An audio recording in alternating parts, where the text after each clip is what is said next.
در کره جنوبی واقعاً ممکن است که در عرض فقط 2 هفته یک خانه بتونی بسازید و بلافاصله بعد از آن در آن ساکن شوید. راز این کار در فناوری ساخت و ساز پیش ساخته نهفته است.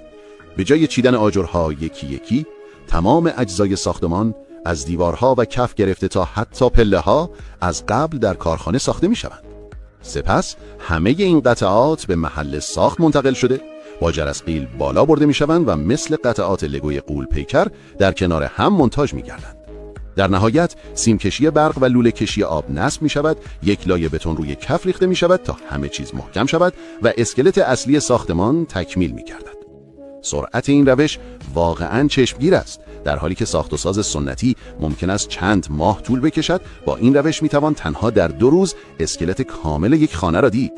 و این فقط سریعتر نیست، بلکه تمیزتر و باداوامتر هم هست. هزینه نیروی کار حدود 20% کاهش می‌یابد و میزان هدر رفت مصالح تقریباً به 0 میرسد.